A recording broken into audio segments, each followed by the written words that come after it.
time here on Falcons Today. I'm answering questions that were asked during our live show, which airs every single Thursday at 5 p.m. Eastern. So let's get into our first question coming in from Dat1 Falcons fan. Yannick Ngakoue on a 1-year, $6 to $7 million deal. No opposition for me. There is just no way the Falcons could add an edge rusher, and I'll be upset about it. At this point, you're not giving any edge rusher a ton of guaranteed money. So if they really come into training camp out of shape and don't look like they're ready to play 17 games, cut them. But at least bring the competition in. I would be very much on board with signing Yannick Ngakoue. Look at the front five. Yannick Ngakoue has traditionally been a defensive end in a 4-3 defense. So I'd be curious to see if he plays as a 3-4 front, a defensive end, or as an outside linebacker. But either way, get him on the field for third and long and let him headhunt the quarterback. That's what he did so well. Don't ask him to stop the run on 1st and 10. But yes, all in on Yannick Ngakoue or any other edge rusher. 1 year, $6-7 million contract. I'll sign the dotted line. Next question coming in from Kiotes. Why didn't we take an offensive tackle in the draft? If our front two get injured, there aren't too many guys that can step in and perform great. Do you think we will sign one or draft one in the draft? Okay. So there is a lot of internal confidence in Tyler Vrabel and Storm Norton. Both those guys filled in last year when Matthews and Caleb McGarry both suffered injuries, either during the game or in between games and whatnot. So that's one reason why. Also, I just don't really categorically agree with the Falcons draft, but when they took Michael Penix in round 1, well, you only have so many picks, and now everything got shifted one round later. So now you had to go get a defensive player in round 2 because you didn't do that in round 1. So whatever your priority list position-wise was, whoever the bottom was, it got kicked out because quarterback superseded and everything got pushed back one, and there's only 7 rounds. So that's why they didn't take an offensive tackle, because they had to go defense because they didn't do defense in round 1, and they had to go with a quantity over quality approach. They want to spread as many, chips on the table for these defensive draft picks and Rukaroro and Braylon Trice and Brandon Dorless and hope 2 of them hit. So that's why, as to whether or not they'll sign one, I don't think they will. They added one from the Patriots that got cut a few weeks ago, and I think they're internally very happy with Vrabel and Norton. And I think they're very confident in Matthews and McGarry not getting injured because those are 2 guys that have been very healthy for much of their NFL careers. Jake Matthews is an Iron Man. Andrew Beto, do you think Grady Jarrett will get extended? Grady Jarrett, 31 years old, coming off a torn ACL, is probably not prime extension candidate. I think Terrell and Dahlman would get extended before Jarrett. However, his cap hit for next season is $20.3 million. So if they want to keep him on their roster, but not at a cap hit of $20.3 million, there are some ways you can go about that. One, you can add void years to a deal.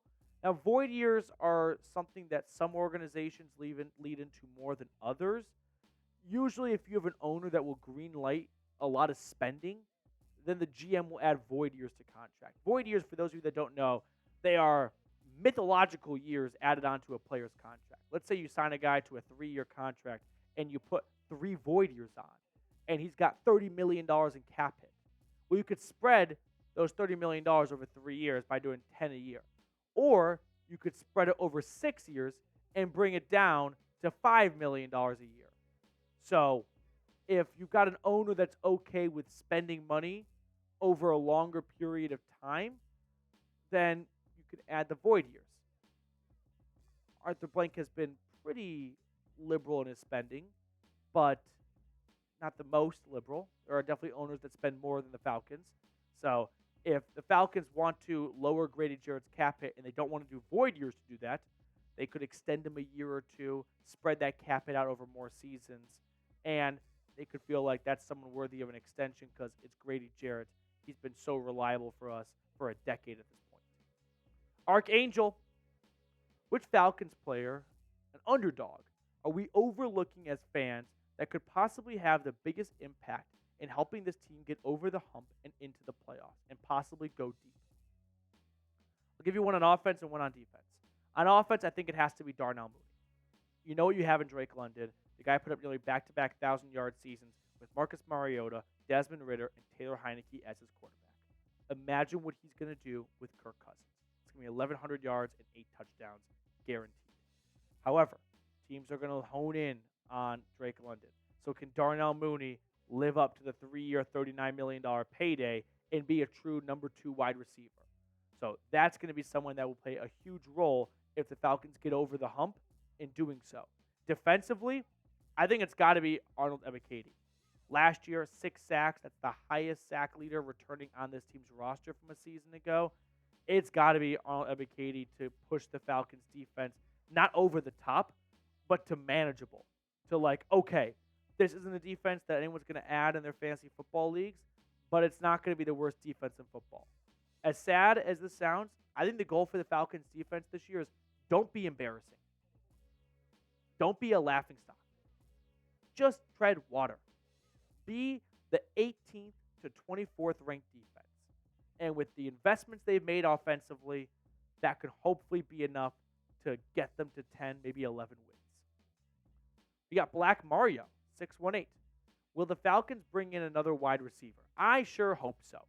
I know I am a broken record, but you see where the new offense has come from.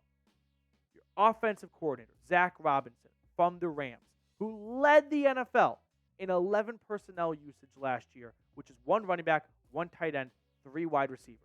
You don't put 3 wide receivers in the field to run the ball. So you have an offense that is going to be conceived from a pass-happy approach with Zach Robinson. And Kirk Cousins comes over from the Vikings, which was an extremely pass-happy offense.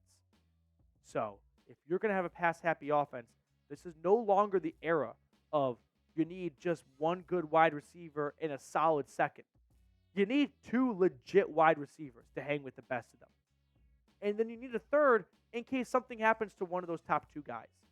And Rondale Moore and Kadero Hodge and Ray McLeod are just not guys that I trust to be a third wide receiver in an offense that's probably going to be top 5 in pass attempts. Matthew Petey fan, what team do you think is the Falcons' biggest threat in 2024, and who might we play in the first round of the playoffs if we make it? Biggest threat in 2024, it's got to be one of the division opponents. So the Buccaneers are kind of the team to beat. They just won the division, although opting to run it back for a team that went 9-8, they didn't have many other choices, but I'm not sold on the Buccaneers being able to repeat that type of success again. I would say the Saints, from a rivalry standpoint, like that's going to be a game that everyone gets up for, especially with the way that Week 18 ended between those 2 teams. Kind of envision how the first 2 games this year are going to go, or their 2 games this year are going to go. So I'll say the Saints are standing in the way. And then who could they play? I mean, if the Falcons win the division, probably get 4th, and I'd say probably I'm not trying to sell them low, but if they win the division, like I don't think they're going to have a better record than the winner of the NFC West, which will probably be the 49ers. I don't think they'll have a better record, maybe the NFC North, but the Lions were really good last year. And the Vikings won a playoff game. And the Bears got Caleb Williams. The Vikings are just there. And then you got the NFC East, which the Eagles are frauds. The Cowboys are frauds, I think, this year. So maybe they both fall apart a little bit. But I think the Falcons win the division. They'll probably be a 10-win team and get the 4th spot. And that could put them on a collision course for the runner-up in the NFC West, which I think would be the Rams. So let me ask you guys this question. Will the Falcons win a playoff game this year? Give me a yes or give me a no down in the comments section. It's June. It's almost July. Put me in the happy camp. I'll say Y for yes. All right, that will do it for us on today's episode. Thank you guys so much for tuning into our mailbag. If you like today's episode, give us a like, a comment, subscribe, and we'll see everyone later with more Falcons content.